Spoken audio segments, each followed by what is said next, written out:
புதுச்சேரியில் இருசக்கர வாகனம் மீது லாரி மோதிய விபத்தில் தந்தை கண்முன்னே தனியார் பள்ளி மாணவர்கள் இருவர் தலைநசுங்கி உயிரிழந்த சம்பவம் பெரும் சோகத்தை ஏற்படுத்தியுள்ளது.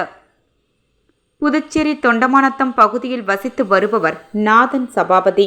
அரசு சார்பு நிறுவனமான கான்பிட்டில் பணிபுரிந்து வருகிறார்.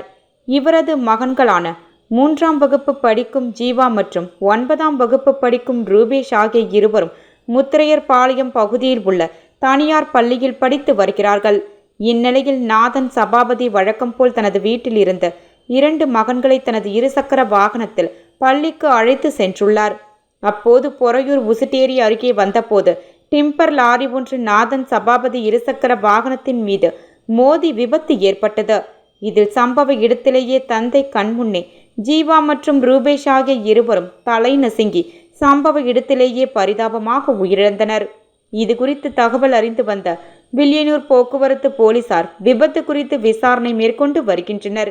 இந்நிலையில் மாணவர்கள் விபத்தில் உயிரிழந்த தகவல் அறிந்து ஆத்திரமடைந்த மாணவர்களின் உறவினர்கள் மற்றும் அப்பகுதி மக்கள் தொடர்ந்து 1 மணி நேரத்திற்கு மேலாக விபத்து நடைபெற்ற பொறையூர் உசுட்டேரி செல்லும் சாலை சந்திப்பில் மறியலில் ஈடுபட்டனர். மேலும் விபத்தை ஏற்படுத்திய லாரி கண்ணாடியை பொதுமக்கள் அடித்து நொறுக்கினர். மேலும் பள்ளிக்கு மாணவர்களை இருசக்கரத்தில் அழைத்து செல்லும் பொழுது பின்னே வந்த டிம்பர் லாரி இருசக்கர வாகனத்தின் மீது மோதியுள்ளது. இதில் நிலை தடுமாறி கீழே விழும்போது 2 மாணவர்கள் லாரி சக்கரத்தில் சிக்கிக் கொண்டதாகவும் இதனால் தலைநசுங்கி பரிதாபமாக உயிரிழந்ததாகவும் மேலும் இந்த பகுதியில் லாரிகள் அதிவேகத்தில் செல்வதால் அடிக்கடி விபத்து ஏற்படுவதாக அப்பகுதி மக்கள் குற்றம் சாட்டியுள்ளனர்.